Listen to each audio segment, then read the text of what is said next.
right, we're live. Live? Yes. Live live. on an episode of Modern Commerce with the structured creative strategy team with Casey and Nicole. Nicole coming to us from the middle of Texas. Yeah. Small town in Texas. So if she goes in and out, everybody just, be a little bit forgiving. But this is going to be fun. I'm excited about this. What we're talking about today is really how we put together a creative testing like a creative testing machine. How do we build the machine and how does it work and how do you manage it and optimize it and stuff like that. So I'm excited about it. Yeah, I mean, Casey, Nicole, what do you, any thoughts on this topic or any kind of opening things that you guys would like to cover? Or? I'd just say that I'm super happy to be having this conversation. I think this is the right group for it. Nicole is very experienced creative strategist. I think she'll have a lot of fun things to say. She's actually made an appearance before on the show, and there has been a call for her return, so we're giving the people what they want. Yeah, this is a hot topic. This is questions like I get all the time as a creative strategist, so I'm super excited to try to dig into them today. Yeah, for sure. No, I mean, and that's like, I think Shaq, Nick Shackelford, who is the founder of Structured Agency, has bugged me for like a couple years really to put this together, but he doesn't know the words to say for the thing he means. But like, yeah, I mean, this is what it's like. What is the framework? What does it look like? What is it, so that's what we're going to go through. Really have it broken into 5 parts. So part 1 that we're going to cover is how much budget should we spend on testing, on creative testing. Part 2 is how do we make judgments on creatives? Where do we make judgments on creatives? Like literally, what do we look at to say whether it's good or bad? Part 3 is we need to determine how many creative tests we're running per week. So we got our budget, we know how we're making judgments, how many creative tests we're running per week. Part 4 is we need to be able to say when a creative test is complete.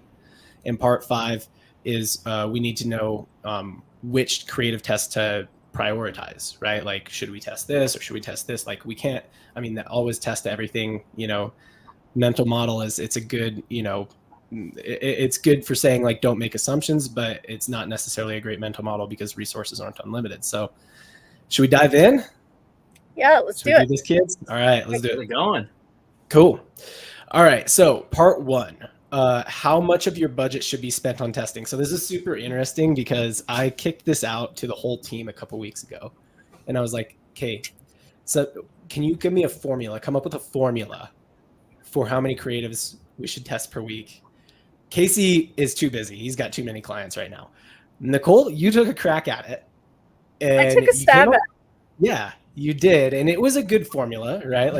But then I was like, okay, well, what about this? And you're like, yeah, but like it is super hard. Like, so as an exercise, like I guess this is live. So if you're watching this live, you can't pause it. But if you're watching this after the fact, pause this and like take a minute and try and come up with a formula for how many creatives to test and then try and poke holes in it. And it's really easy to poke holes in it. Yeah. Like, I agree. It's just, so what we start with is like, okay, before you can even come up with a formula for how many creatives you should be testing, you need to decide how much of your budget should be spent on testing. How much of your like daily budget should be allocated testing. I have a way, so I charted this.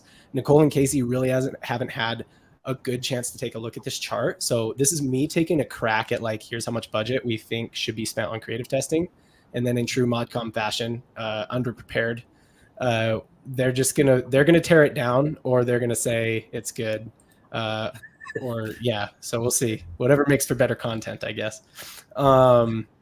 So let me add it. There we go. I'll give a little zoom here. Nope, that didn't work. That was the wrong screen. Give a little zoom. And yeah, so this is what I got. So I think it essentially comes down to like, what is the role of media buying? Because if we think about our different kinds of clients, most of them are like, either they're going to do revenue. So think of like your supplements. They have a bunch of people who are buying from past months, right? And they just want to acquire as many new customers as they can, but they have some kind of MER bumper, or something where it's like, this is how much budget we have. Then there's these guys. This is the classic, the affiliates or just the ones we only sell this product, so we got to be a profitable CPA or CAC on the front end. And then there's I don't really know how to say this any other way than these are usually the VC backed brands. I don't know. You guys looking at this, you guys had a second to look at this. I basically think it depends on what is the role of media buying and how far are you from your target. What are your thoughts here? I think you're spot on in splitting these up into 3 different categories because they are very different creative testing strategies. So I really like that. First off, you're paying attention to what the actual goal is because it is going to change how you budget. Yeah. Well, and like, for example, if you're a hit, CAC, or bust brand, if you're 25-50% away from your target, then why all of your budget is maybe not all of it is creative testing, but all of it is testing. You got nothing working if you're that far away from target, you know what I mean? Whereas if you're one of these brands where it's acquire as many customers as possible within budget, even if you're a long way away, you're still not giving all of your budget because it could always be worse. You know what I mean? Your test could perform worse than the status quo, right? So if you're we want to acquire as many customers as possible, you're 100% away from target, you're double your target. But your tests, for the most part, what's our hit rate on tests? What do we bat? 200, 20% of tests really work out and improve things, maybe 30%. So yeah, but if you're a hit, CAC, or bust, it doesn't matter, right? It doesn't matter if it gets worse. It can't stay the same, right? Yeah, and I hope this visual does justice to what we're trying to show here, right? So basically, right side is bad days, left side is good days, right? For all these, all you people who are colorblind like Casey, this over here is red and this is green. Yeah. So on the show, I look at stuff like other things that making sure everything looks all right. So I don't know if you already explained that really well or not, but so I think it's I like the way you split these up. I think you even had maybe some more in here, but you kind of siloed it down into the 3 most common kind of. Some things can be categorized under these in different ways. Yeah. And I would just say first and foremost that I wouldn't underestimate knowing where you belong here. Yes. Because if you don't know what your actual target is, your goals are, then you're in a world of hurt. No matter what the role of media buying is. I would actually say, if you're an agency person and you haven't gone through the exercise of assigning your clients into these 3 buckets, then just doing that will help you get a lot of clarity on your testing strategy. And if you don't have that clarity, the people you should be talking to are your clients, and getting that clarity and making sure that you have some sort of framework similar to this, even if it's a mental model. You don't have to do a spreadsheet, because if this doesn't make sense to you, make it make sense. Figure out a way to kind of put it into these terms almost. Yeah. I'll echo what Casey has to say here with alignment. Just making sure you're having that conversation with your clients, because creative testing budget should be looked at separately from your overall budget, and making sure the client and yourself know where you're at and what you should be spending. For sure. And if you're a brand person, understand also that you may kind of not always be in one category, right? So I'll be a little categorical here and say brands that are apparel brands, supplement brands where a customer has good, the brands where it just really natural to have good lifetime value lift, they're typically in this first category. Brands that are maybe accessory gadgets, where there's not a lot of lifetime value lift, they're kind of selling 1-star product, they're usually in the second category.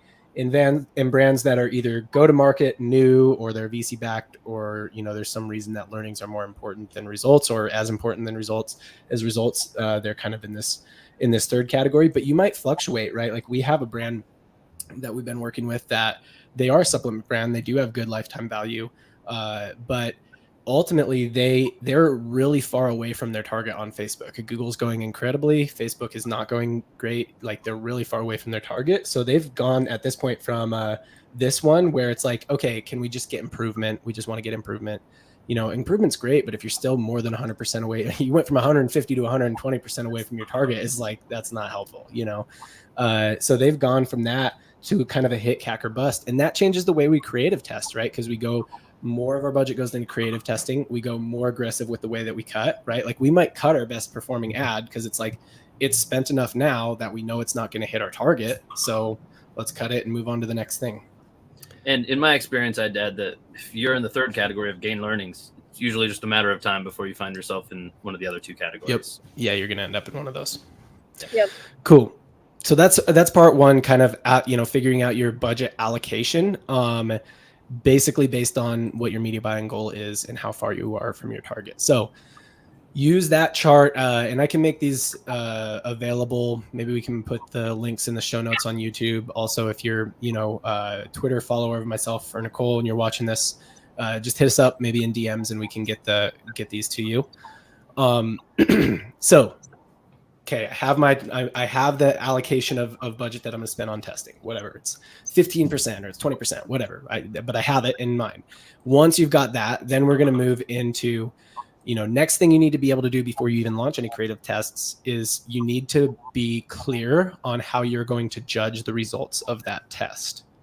So no visual here, but here's my thought work on this, and I'm interested in what you guys think about it too. My thought work essentially is, you should be very clear on a platform basis, right? Facebook. Well, let's use Facebook. It's the most common traffic channel. On Facebook, what is our current cost per acquisition? Hey, got a live comment. Thank you, and thank you, Andre. If you have any questions or comments, tracking for people, Yeah, glad to know it's good. Yeah. So if you have any questions or comments, Andre, if something doesn't make sense, if you have questions, comments, hit us in the live comments, the live chat on YouTube. We can see that, and we can respond to it. So, cool. Actually, you know what? Before we get into part two, I do always forget, when we're doing these live trainings, that we are a podcast and we have sponsors. So we're going to get a quick read from our sponsors. It's Pencil. If you don't know Pencil, if you don't do Pencil, you can either listen to this ad about them or just go over to Pencil and try it because it's pretty awesome. Anyway, yeah, go ahead, hit it, Casey. Casey, you are an absolute beast right now. You're churning out so many creatives across multiple brands. What is it that is so hard about producing such a high volume of creatives? Why can't more brands do it? Yeah, I mean, honestly, I would say if you're doing it the right way, of course, you should be always analyzing your past ads, the things you've already churned out, your most recent test group that you've put out.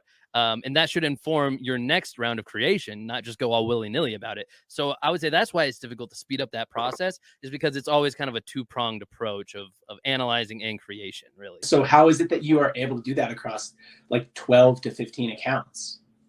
Yeah, I mean, it does get pretty wild, but honestly, when I use Pencil, it's not as bad. Pencil is a tool that I use. It's got AI that'll help determine what my best ads are. It'll even break it down into the best elements of those ads. And in that platform, it'll automatically generate new ads for me to launch, and I can push them live straight from the platform into Facebook, IG. It also works great for other platforms as well, like TikTok, whatever you're on, really. If you sound like me and you're always in the weeds with your creatives, use our promo code. Go to trypencil.com, use promo code ModCom15. You'll save 15% off on any paid plan. One more time, that's trypencil.com, ModCom15. Save 15% off any paid plan they have there. And back to the show. Wow, those guys were handsome. Yeah, those I don't know who did our ad reads, but we need more of them for sure. Cool. So we've got our budget allocation toward testing now, right? We know how much of our daily budget we're going to be spending, and I like what Nicole said too. Think of it as a different, but really you should be breaking out as you're analyzing, what is our non-testing budget? How is it performing from a CPA basis? Or a CAC basis, and how is our testing budget performing, right? Break that out. You can look at the whole account blended, but remember to break it out as well. Okay, so going into what we do next, how do we judge creatives? How do we make judgments? My thought work here is we should be able to say, here's what my platform level conversion cost is. On Facebook right now, I'm getting about a $50 CPA, right? Or a $50 new customer cost per acquisition or something like that. From a creative test, anything under 60 is good. Anything over 60, I don't really care to keep. That's what we need to be able to answer. What is it now? What's good? What's bad? And that's really it. And so it's that used to be really easy pre-iOS 14. So we do that in a lot of different ways now. And I've been talking for a minute. Anything you guys have to add here? Luis wanted to add that there's good vibes Good going on vibes. right now. Yes. Thanks. Good vibes in the ad read. I like it. Cool. Yeah. Anything you guys have to add on that point? Not particularly. I did want to call out though for budget. One more thing is I do look at too what % of the creative testing budget goes to actual iterations and what percentage goes to like big swings or big out of the park type creatives where you probably wouldn't normally test. So I did love that. Yeah, we're going to call it out. Yeah. So that's it's a good call out, kind of a little foreshadowing. We're going to get into that a little bit later. Like, because honestly, it's like, you know, I think it used to just be like, oh, do a whole bunch of iterations. You know, this was like test as many creatives as you can and do a whole bunch of iterations, right? And what we're saying is like post iOS 14, that's just not what a creative testing strategy looks like anymore. So yeah, you go from like a shotgun approach to a little bit more of like a sniper approach, maybe. Like, yeah. I mean, maybe a semi-automatic approach. Yeah, you know? Sure, fair enough. But I want to. So in terms of making judgments, what I'm going to recommend is some type of click window. You know, so don't use Facebook 7-day click, 1-day view. It makes your creative tests way harder to judge, right? That's what we used to do, you know, before the iOS 14 days, back in the 28-1 days. And honestly, it's like Facebook used to be kind of fairly accurate then, unless it was a really big brand, then it was not accurate at all. But like, yeah, it makes your creative tests really hard to judge. So I honestly like looking at creative tests, even if you're not using the 1-day click attribution at the ad set level, using the ads reporting tool and looking at your creative tests on a 1-day click basis inside Facebook ads manager, or, you know, at most a 7-day click basis, you know, also other tools. Yeah, go ahead, Nicole. Second that. Anything before the click, if it's on platform, the metrics, despite iOS 14, are actually pretty still accurate. So but anything before the click, that's like your engagement ratios, your click-through rates, your cost per link clicks, those should still be pretty on par. It's after the click where we start getting a little messy. And that's what we're using, like you mentioned, third-party attribution tools, your Northbeam, your Hyros, your triple whales, that sort of thing. Yep. So I will say that, I mean, oh, sorry, go ahead, Nicole. I was going to, for creative testing, definitely looking mostly on platform for some of those early metrics, but of course you want to keep in mind ultimate goals performance usually. So completely agree. I will just add that those later funnel things, it seems like there's been some improvement since the worst days. Yes. It does seem like it's getting a little better. And I would say we even have some accounts that are over attributing again, which we haven't had since before iOS. Yeah. That's not. No, that doesn't exist. We got a question here in the comments before we move on, Don. Another one from Andre here. He wants to know, if your test result is $60, when your target is $50, how would you squeeze the rest $10? Great question, right? So really in the creative testing phase, so I just said that example, right? He's using the example that I gave. In the creative testing phase, the reason I gave that example is oftentimes like your account wide CAC is in maybe you're taking 50 from your non-testing budget. Maybe a lot of times your account wide CAC is driven by creatives that are like, I'm going to call them in a different league, right? They've got like 1,000 comments and 500 shares or something like that. Like those aren't playing in the same league as your creative tests. At least right now, the algorithm just favors that too much. So you hold your creative test to that same standard. It just isn't, you know? So a lot of times I said that example because there are plenty of accounts where we give new creative tests a little bit more leash than like a top performing creative, right? Knowing that like, if we keep this running, then it probably will come down over time, or it'll become one of our proven creatives. But if in the account, you know, hey, I don't seem to see a lift, you know, from that, then your target would be 50. Yeah, I'd even go as far as to say is that longer leash could end up being like a whole nother cycle through, like almost treat it like, maybe come back with inconclusive. Like obviously you want to consider that data as you continue to test, but I mean, if it's really inconclusive, and especially if it's like, if you don't have a lot of winners coming out of creative testing, and this is when you're like, you know, you want them all to be winners, but you really don't have anything. This is the best thing you've gotten. Maybe it deserves a little more run. Maybe those things that have been running a little bit longer outside of testing, maybe the collective efforts of all those accumulated metrics and the social proof have lifted those to a place where creative testing campaigns can't really reach the same results. Yeah. Yep, I'll have to add too. Sometimes it's not the ad that's underperforming; it's the landing page experience might not be congruent with the ad. So you could have the best creative ad that launches great click-through rates, great, thumbs up ratio if it's a video, and then it drops the landing page and it tanks. So that could be why your test results are poor. So you got to keep an eye on all the factors at hand. Dead on. All right, we have one more. Actually, they are coming in hot right now. Let's address them. We'll do this one. We'll move on in case we get more. We'll do more questions later, maybe. But do you have a formula for getting the break-even CPA or the target CPA? Is that coming up here, John? Do we already have that? No, I don't cover how you should determine your CPA today because it's too much to unpack, honestly. In the day, so the first thing, where you start, though, I will cover this a little bit. Where you start is covering what your blended should be, right? And then understand what platform says and what blended are not the same thing, right? So I'll give really easy math here. Let's say your product, you have a hit CPA or bust type brand where you sell one product. That product is $100 and it costs you $25 to land it. So you have $75 to play with before you go not profitable on that product, right? So starting there and saying, hey, I'm targeting actually making a profit here. So I would like to be in the $50 to $60 CPA range.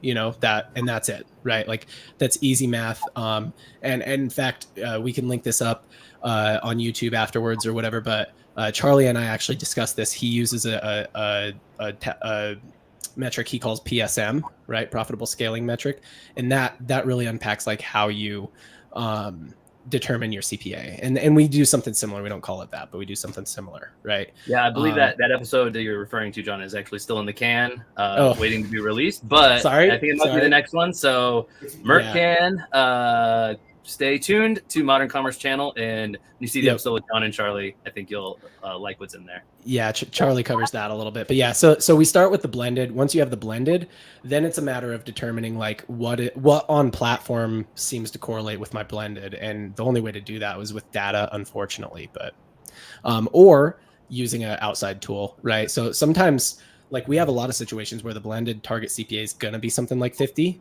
and we'll use an outside tool like a Northbeam, and there's no traffic channel, like our CPA will be like $80, $100 or something like that. But it's like, we just know we can't scale that infinitely unless it's under 50, or unless it's 40 or something like that. We're not going to be able to scale that infinitely, but it's still like, pretty good for that channel. And then the generalized lift from being omni-channel, from coming into email, like a lot of new customers will come from email. Just an audit this morning, their blended target is 60, and Klaviyo is one of their biggest contributors to new customers. Those Klaviyo emails all come from paid traffic, right? But on Facebook, their last click or their one-day click CPA is $95, right? So are we going to look for 50 from new or for 60 from new creative tests? No, none of them are going to hit it, right? We're going to look at first for like 80, 85. And then when we can, then, incremental improvement from there. The last thing I'll say go ahead. Judging creatives is making sure that you clump your kind of creatives together. You shouldn't be using the same benchmarks for evergreen content versus sale content. Another good example is top of funnel broad, which is usually where we're creative testing. Those metrics should not be cross compared against your remarketing content. So you do want to and have multiple benchmarks. Yeah, even ad type. I mean, obviously we have like one metric in particular we like to look at, a few metrics in particular we like to look at with video creatives that just wouldn't be there for image creatives. So depending on, your specific goals, keep those things in mind. I think that all fits underneath the umbrella of something we've talked about a ton on ModCom on past episodes, which is just being scientific, like kind of understanding the different variables at play and just accounting for them and making your judgment in that more informed headspace, I guess. Yep. Yeah. And I actually get into this a little bit later. I would even break it down to the level of like, what is this creative meant to do? Right. So like a comparison creative, like, hey, two things I just happen to have, like this versus that, markers or whatever, right? Like this versus that creative, that's somebody who's already marker aware, right? Like they're shopping for markers. But like, hey, you know what? Like, how you never remember anything? Here's a system you can use with this little whiteboarded marker that will like, help you remember things or help you stay organized or whatever. That's someone who's not even they're aware of this problem, and that you're like, they're not even problem aware of the problem that you're solving for them. They're like, I have this pain. Can somebody tell me the problem? that kind of ad and the this versus that ad, a lot of people are like, oh, images work really well. What's like, because images are for someone who's in a different stage of awareness usually, you know? So like, yeah, I mean, that I even say, you know, grouping down to that level, like they might even get different target metrics. Moving through, do we have any other questions on this section? Are we good? I think we're good, right? So moving through, yeah, couple tool suggestions here, you know, triple whale using triple attribution, not triple attribution plus views, but triple attribution or first click or last click, and looking at the NCCPA, right? Like that's a really good way to measure new creative tests. 1 day click on platform using the ads reporting tool, Northbeam 1 day click. Those are all really good ways to measure creative tests. So let's get into how many creatives should we test per week? Like how often do we get this question, right? Oh, every other day at least. I'd say it's one of the like first questions we get with new clients all the time too. Yeah. I'm going to say some unpopular things coming up, but go ahead, Nicole. Well, I was going to dive right into the factors I think that you have to keep in mind when it comes to how many you should test. So feel free to jump in. Yeah, go. Well, so I think there's been some like what I'd call like toxic culture around creative testing volume. And that's probably an extreme way to put it. I probably shouldn't put it that like extremely, but like really, I mean, I think that there's been this like narrative of like that you have to test a super high volume of ads.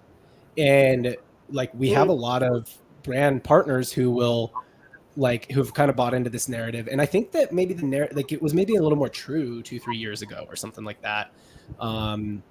Even then I didn't fully buy into it, but you know, I'm a skeptical person when it comes to that kind of stuff. But yeah, like I think that's like a lot of times we're having to like reverse that conversation, you know? I think that's a great segue into what I was actually about to jump into, which were kind of my 5 things you have to keep in mind for the amount of creatives you're testing. First, we already covered, obviously, budget. That's going to play a huge role into what you can test. Production ability.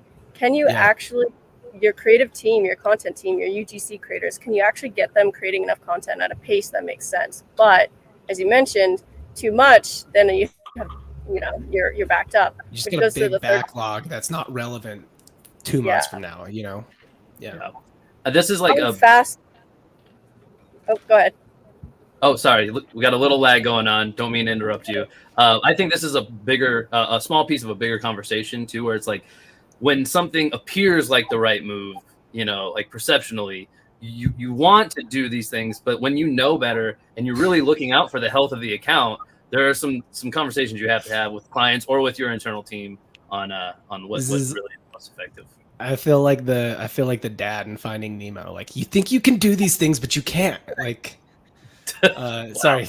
Yeah, I know. I'm crushed. I have little kids. I have little kids. Hey, dude. Sorry. Okay. Yeah. Not about Finding Nemo. Not a Finding Nemo pod. Yeah. Well, sorry, Nicole. Other factors, Nicole. Yeah, the third factor, you hit the nail on the head there. Like, how fast can you actually analyze the media buys in the actual creative strategy there? That takes time, and people don't take that into consideration. You can't just keep throwing new creatives in the account if you're not actually analyzing it. It becomes a hot mess, which goes into my next one, which is organization. Not only do you have to analyze it, but then you actually have to put those notes down somewhere and keep it all tidy and make sure you're methodically testing and keeping track of everything. Otherwise, what's the point if you get all these results and you're not actually applying them? Which goes to my last factor that you have to keep in mind after you keep it all organized is then that feedback loop, that communication. It's great, you've got your results, it's all organized, but again, if you don't actually close that loop and communicate back to your content team, back to your media buying team, and what's the point? So there's 5 factors in my mind that completely change how many creatives you should be testing. Yeah, and if you're trying to build the fastest race car, it might seem like we should use jet fuel. But guess what? That's not going to work out in your car. In your car, no. So I'm glad you covered these because these are all the like qualitative elements, right? Or like subjective, like people think like, oh, test as many creatives as you can. Like, okay, well, there's some human barriers to that, right? And I didn't even like I have a calculator that I'm going to show in a second that says like, here's how many creatives you can test per week. Doesn't even take human factors into consideration. So yeah, I love that you covered that because honestly, it's like okay, let's say first all you have to think about these human elements, and those are going to create like bottlenecks for how much creative you can test.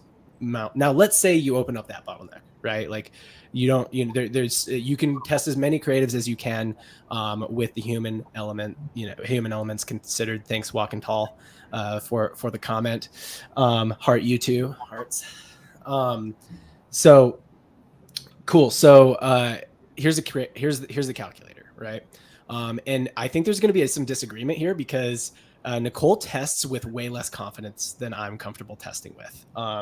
That sounded bad in how I said it. Nicole is confident testing with less data than I'm confident testing with. So here's the calculator. And again, we can make these resources available, but walking you through it, you already determined what percent of your budget was spent on testing. Remember, that was step 2, right? So, this is your current daily spend. Here's around my daily spend's at $1,500, right? And then some of this is auto calculated, so once you get this calculator, don't touch these gray parts. I'm not liable if you do. And so this is kind of busting out what our daily testing, weekly testing budget is. And then we're going to go to what's the current conversion cost. Let's say your conversion cost is $75, right? And we determine that in part 2, right? Like, is like, okay, what's a good conversion cost, or what's my water line? That's what I like to call it. What's my water line for a creative test? In the example I gave earlier, it was $60. Anything below $60, I want to keep running. Anything above $60, I want to cut, right? Let's say my water line here is $75. Anything at or below $75, I'm pretty happy with in the creatives testing phase. With that much budget and 15% spent on testing, you can only test 2 creatives a week. Now, this is where I'm going to think there's going to be a little bit of disagreement, is that I think a creative needs 10 conversions to call it tested. And I would like to get those 10 conversions over a 1-week period. That's kind of like my framework. But if you're confident with fewer conversions over a week period, then, like I know that Nicole, yours is more like 3 over 3 days. So then, Yep. if you're going to touch a gray section in this, when you get this resource, 3 over 3 days is the same as 7 over 7 days. So then you just turns that into 7. In this scenario, you'd be able to test 3 ads per week instead. Thoughts on this, guys? When I first started media buying, the kind of golden rule of thumb was like 3 times your CPA, your target CPA in the account. What I've come to realize is oftentimes that's too much budget to throw out at creative, especially if it doesn't perform. So what I oftentimes do is around 1.5 is when I start analyzing. So I kind of jump into the account a little bit early, probably around 1.5 days of testing. You're assuming, you're trying to get the target CPA each day and you're running 3 days. And then you start looking at some of the earlier metrics, because with clients, they don't have as much tolerance. They don't really maybe understand that you're trying to build confidence level. They just want to ensure like whatever we're testing absolutely has to work, and there's not as much wiggle room. So that's a conversation, of course, to have with the client, and having a calculator like this so that you're aligned is super key important. So that's usually my golden rule of thumb. Yeah. Oh. Sorry, cut out a little bit there again, but I think we caught what you were saying there, just right at the end, cut out. I would just say that this is kind of where the rubber meets the road, right? For Nicole and myself, like, we take these mental models. John has prepared like this great model for us. ModCom, by the way, wants you to share this calculator with him so that he can use it. John, we'll put it in the show notes. In the show notes. That'll be done after. After the live. We're currently live. Currently live right now. So different from some of our episodes we shoot. So go ahead and check back later. We'll try to do it promptly after we finish the live here. But I will just say that a lot of times we have these nice, clean mental models, especially like owners or like higher level operators, people who aren't in the ad accounts often. Sometimes they'll have these like rules or these things that they want you to kind of steer by in actual practice. Sometimes those things get shifted a little bit. And when you're in there every day or very often, sometimes you realize like, hey, a little tweak here really helps these things just function a little more, just fluid, I would say. So another thing I'll say is this 2 seems like a really low number of creatives to test per week to most, but like this scenario I painted, how common is this scenario? I would say super most brands common. would think it's closer to 20 is how many they should be Yeah, testing. like this it's is a just that super crazy. common scenario, and this brand would think that they should be testing 10 creatives per week.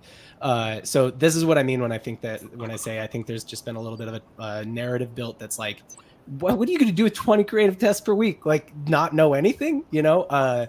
Anyway, so but this is where you'd consider conversion cost. Your conversion cost is pretty high, and that's what's holding you back here.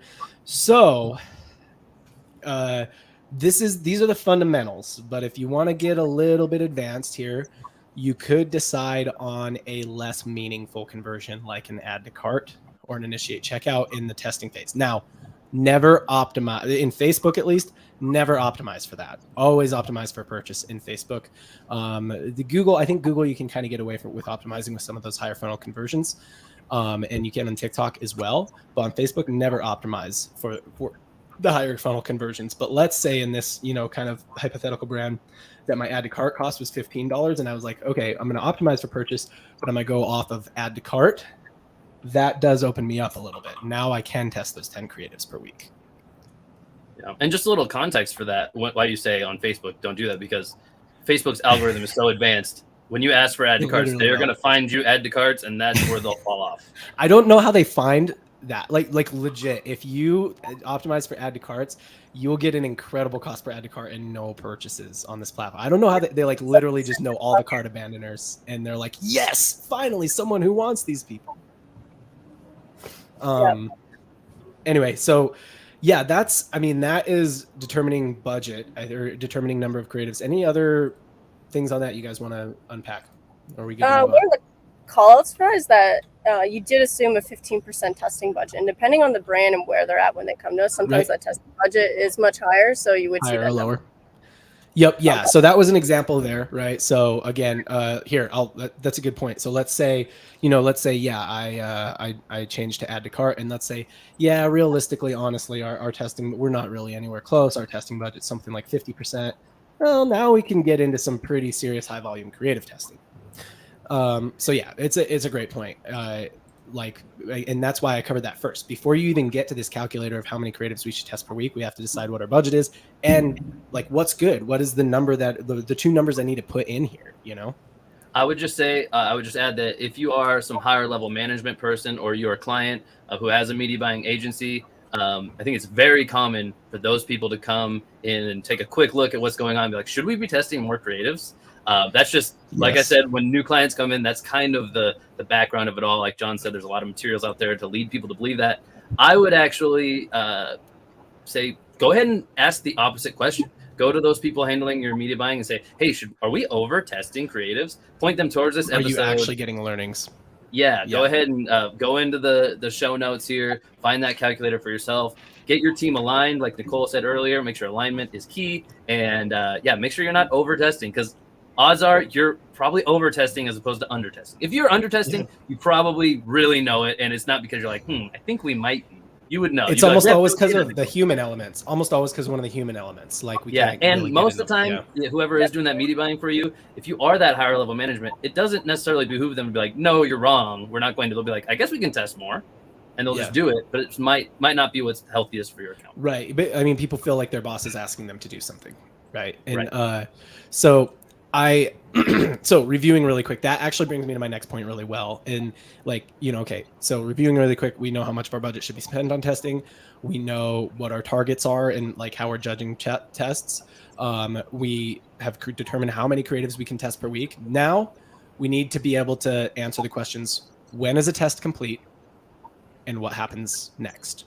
Okay. So I should be able to look at a creative in testing and say, when is this test complete? And what happens next? What does pace mean in the creative testing calculator? Sorry, going to go backwards a little bit.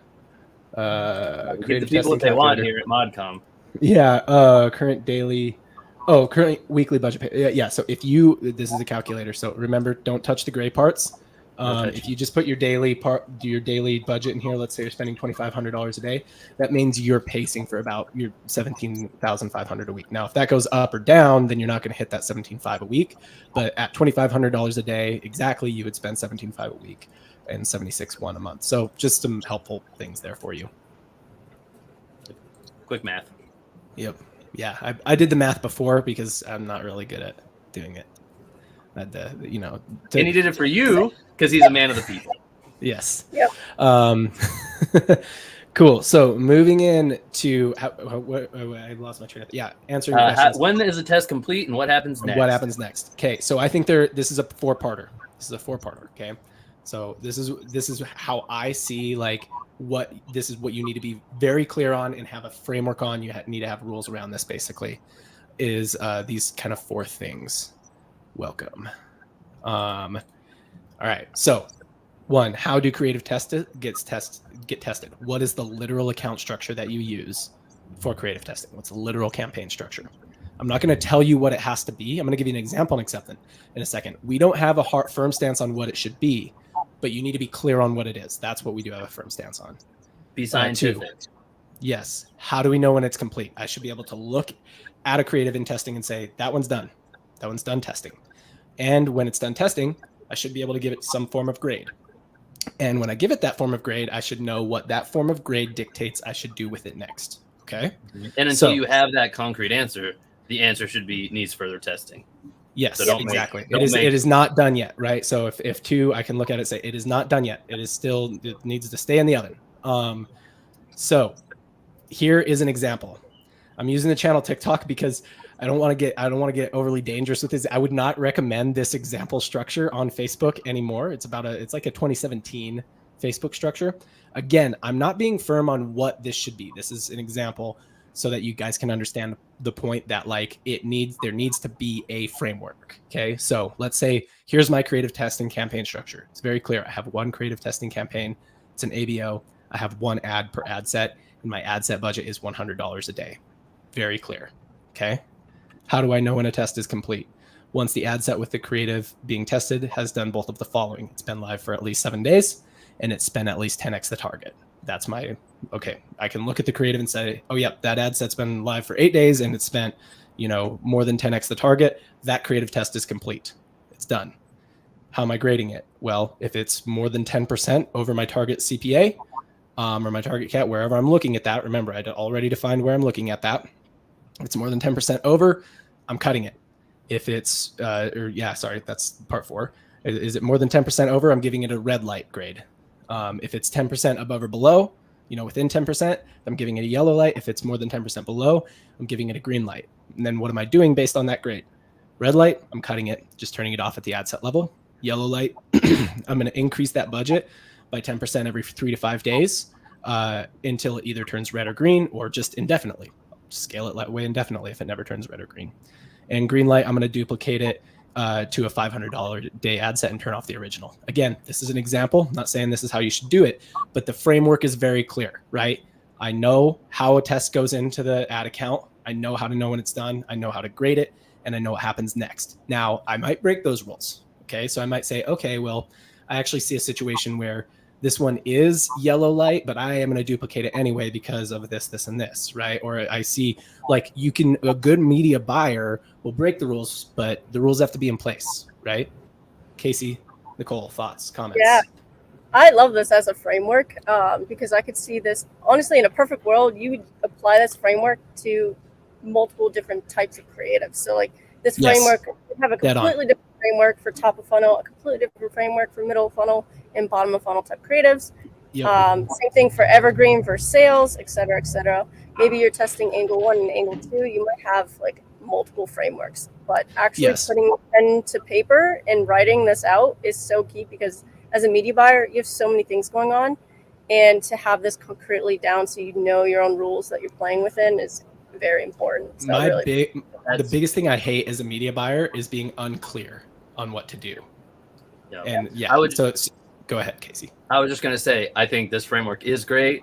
I think this allows for some rules that people can follow. But we'll say this, there are always going to be some exceptions, right? There's going to be times where you want to break these rules because you just go, this just makes sense. Like, I get what they're saying, but I want to break this rule. And that would be my only guidance as far as that goes is, hey, know the rules you're about to break before you do. Right. Don't because then you become ruleless and we go back to square one where you don't have any organization. You're not being scientific. Know the rules you're going to break and then break them purposely if you need to.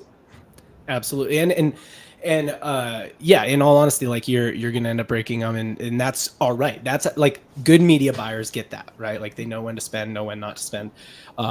Yes, I love this guy. Like, Yeah. I think we've got a new glad number you're one here. fan, Mercan. I'm so glad you're here. Yes. But cool. No, yeah, I mean, I think that's really it. It's like you've got to make the framework, you got to like lay out the rules, and then they'll tweak over time. And you actually hit on the advanced version, so that's the fundamentals right there, right? Like make the rules and you follow them, and then every now and then don't follow them, but know why you're not following in them, because then you can always come back to, if you have a supervisor or yourself, in hindsight, and say, okay, yes, I did this and it didn't work out, but like, look, I did it because of this, right? Like you are giving yourself that loud, rather than just like feeling you're constantly making judgment calls as a media buyer, and not really understanding like where the basis is for your judgment calls. This is safe butts too with clients, where we have established rules ahead, and so we agree to the rules. We know exactly we're on the same page, and heaven forbid something happens where I'm sick or out for a week, Casey could jump in and immediately be able to cover me. So it's really good. That's right. A junior can jump in. Another team member doesn't even know how to media buy really can jump in and follow the rules at least. So much better to have this kind of discussion early on with the client or whoever you're working with, in like philosophical discussion ahead of time, than when something has happened and they disagree with a decision you made, and then you have to defend the thing that they already see as the wrong move. Yeah, right. Or if you're on the other side of that equation, same thing. You don't want to assume somebody's not watching your stuff for you, when really they're just operating by a different set of rules that maybe weren't shared. It's all arbitrary. Yeah. So somebody actually asked beforehand, hey, can you guys cover how to set up like a good DCT framework to come up with good, stable results? I'm going to hit on two things here. Well, maybe just one thing.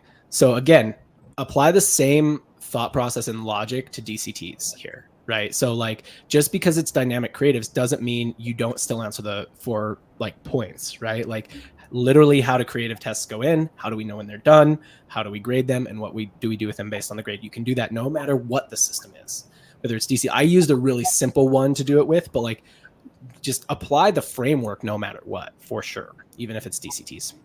One thing with DCTs that I see oftentimes go wrong is people will throw in all sorts of creatives that have completely different angles, completely different target audience, and they throw them on one DCT and they're like, all right, hopefully something works. That's not the right way to go about it. I like to break up my DCTs by angles and really have those angles focus around one particular avatar. So if it's like a female, she's buying a weight loss supplement, all the creatives within that DCT, the headlines, the body copy, the images, GIFs, videos, I like to have a good media mix, all are related to that particular angle, whether it be like bloating before and after. There needs to be some kind of method to your madness when you do these things, and I'd even go, I would say it's a little easier when you go to look back analytically sometimes, if you kind of limit the amount of the dynamic elements. I've seen, at least, like if you do have some copy that's already winning and you already are grouping your creatives in like ways, and you have, X amount of creatives want to test with your winning copy, that can make it way easier to decide which one of these creatives might actually perform the best, and actually get some learnings that we all want to get from dynamic creative. And then another question I got is, how do you create creative tests? How do you do creative tests that create long-term stability, on Facebook specifically? Well, stability and Facebook, like, they're not best friends, like they don't get along super well. But creating stability on Facebook is, I think, getting into the advanced tactics, like you said, Nicole, where it's like you're actually applying this framework differently to different things, right? So giving an example here, I used my marker example earlier. So like, my this versus that image ad, that might have actually like a different set of rules within the framework, right? It might have a like, that's a this versus that. That's a lower level of awareness. That one needs to hit a better CPA than like, a different kind of ad, but then an ad that like features, I'm going to hold up the product here, an ad that like features this, like, this is a desk whiteboard. It's pretty cool.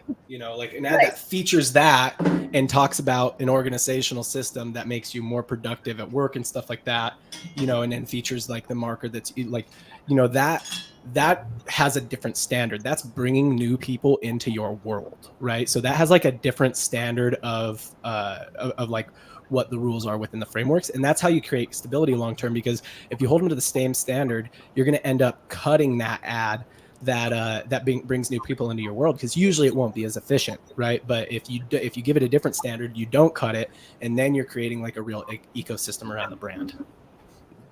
Yeah, I think that's so important, especially I look at a lot of remarketing campaigns and they're crushing it. This is Facebook more a couple years back, and the prospecting maybe not so hot. And clients be like, oh, we should cut all these ads. I'm like, yeah, but you lost all your new traffic coming in if we do so. So having, again, those frameworks applied to different stages of the funnels, different types of creatives is so key. Cool.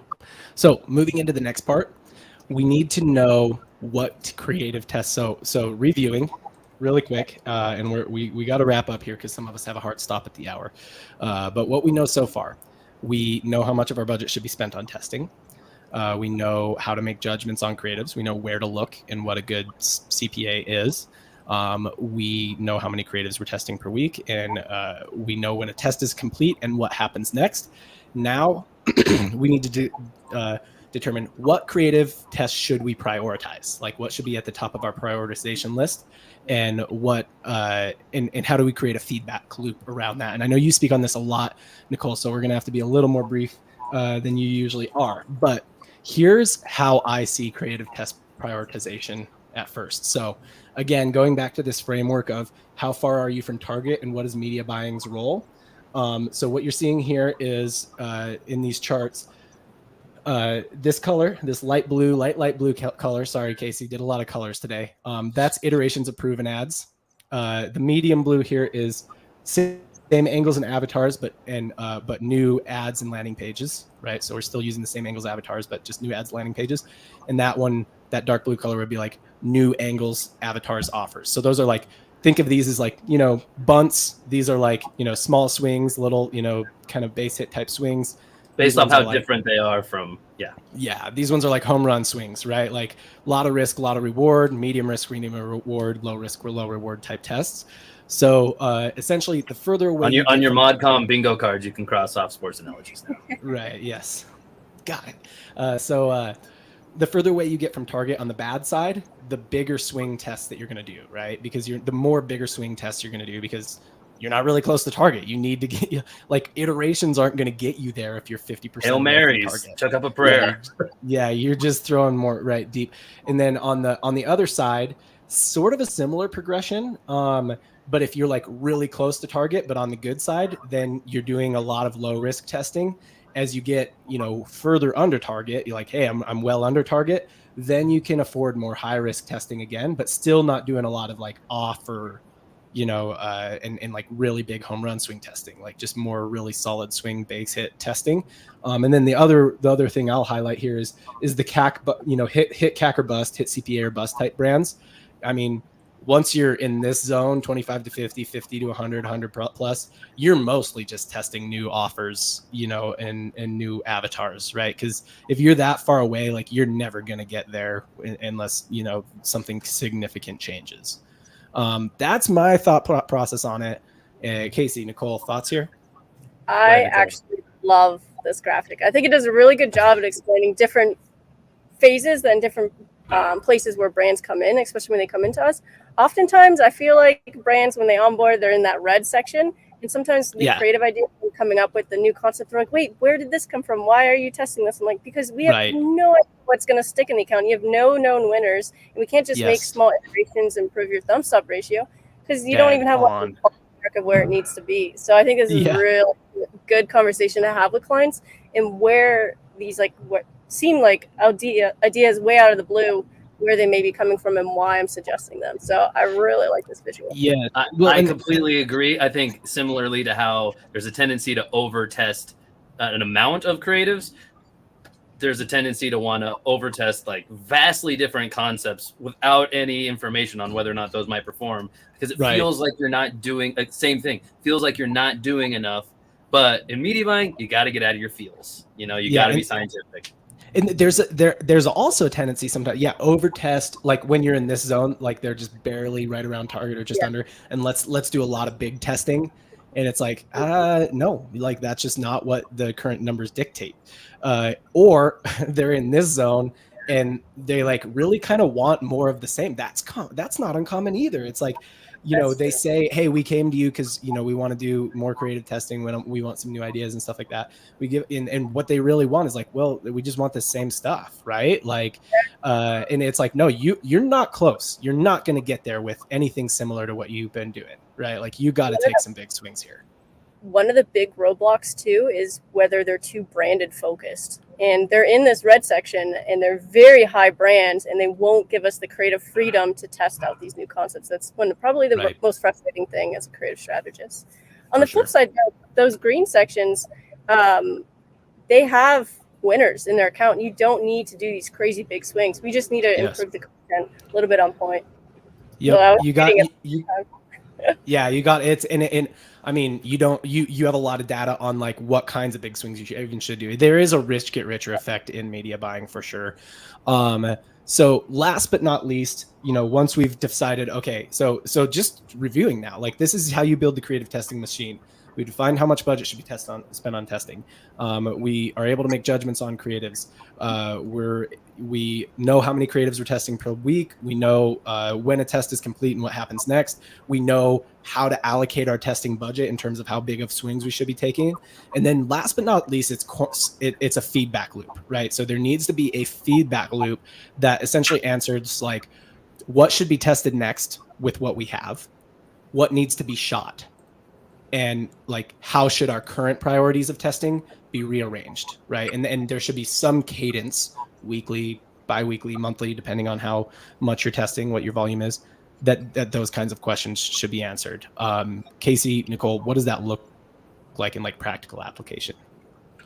Yeah, I think just really quickly, I mean, you're looking for one of the common things we look for are like opportunities that just make sense within the metrics. If you have something that's super effective, like for deep funnel results, that's great to know, but maybe it doesn't capture attention great. You have another creative that captures attention at a great rate, but does not convert ultimately deep in the funnel.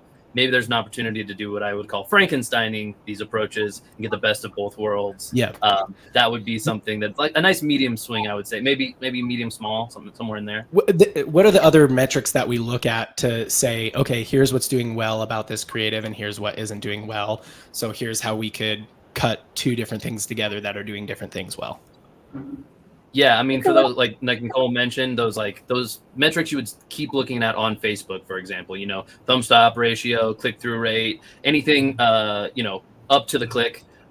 You want to compare that with things that you might look at on a different attribution tool for the deeper funnel metrics. I'll leave it at that so Nicole has a chance to. Yeah, you hit the nail on the head there, but two that I like to cross compare is thumb stop ratio and your conversion rate. So is it getting people stopping in your feed, grabbing attention immediately, and are they actually converting? Keeping those two aligned, because you can have it grab attention, but it's clickbaity, not converting.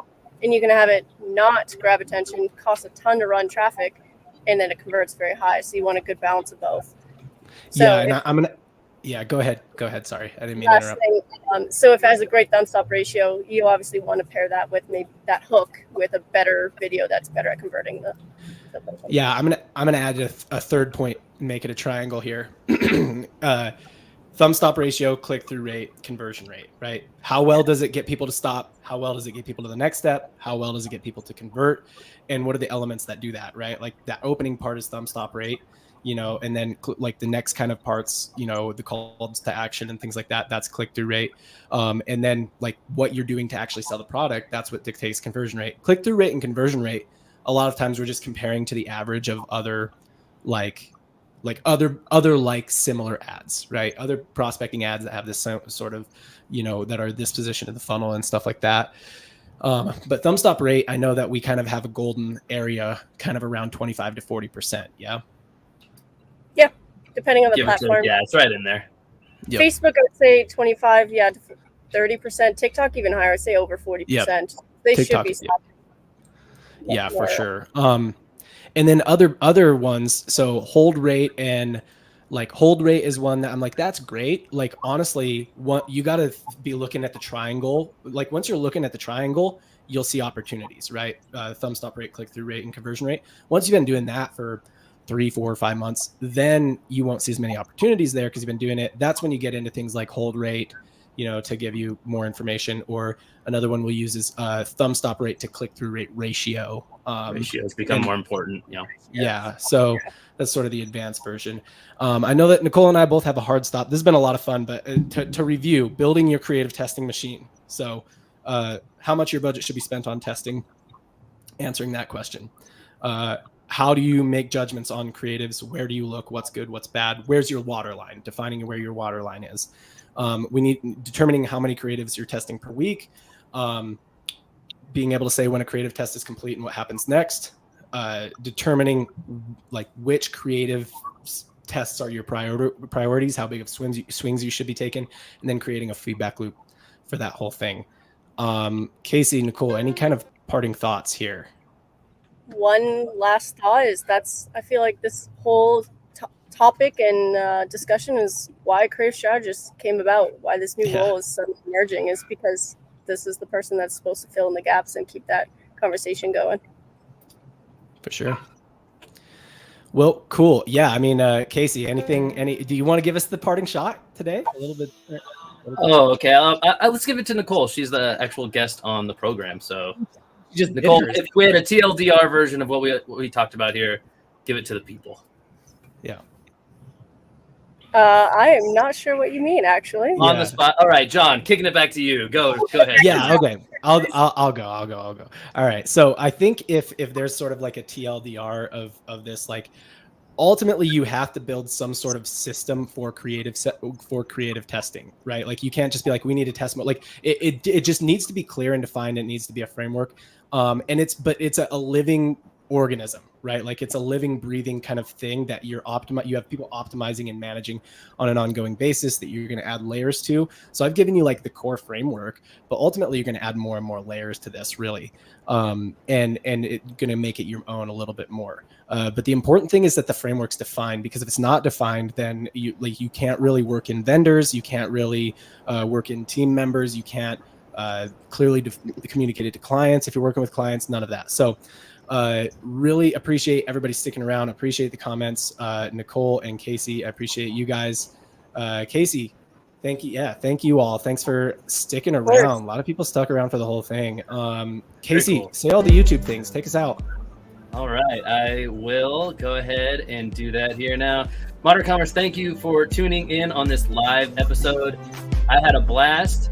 If you made it this far into the episode, please go ahead and drop a like on the video. It helps us very much with the YouTube algorithm. Subscribe so that YouTube also knows what kind of people belong on our channel, and it will recommend it better to people like you. And also hit that bell icon to get notifications about whenever we drop new content onto the channel.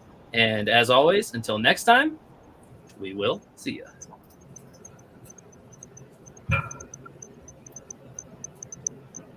Hey, ModCom, this episode was brought to you by Pencil. I'm a creative strategist at the agency that John and I work at. If you happen to be a creative strategist, or you're just having a hard time rolling out enough new creatives for testing, then I have the perfect solution for you. It's trypencil.com. Over at Pencil, the AI will help you determine what your best performers are. It'll even break it down into what elements of those best performers are helping making those ads go. And it'll also take those elements and create whole new ads for you to push live straight from their platform right over to Facebook and IG. So go to trypencil.com if you want to use this, and use the promo code ModCom15 to save 15% off of any paid plan they have over there. You can always start with a free plan. Go ahead. Actually, I recommend it even, but we're confident you're going to want to upgrade as soon as you try it out. So just remember to go to trypencil.com, use the promo code ModCom15 to save 15% off of any plan. And thank you for tuning in to Modern Commerce.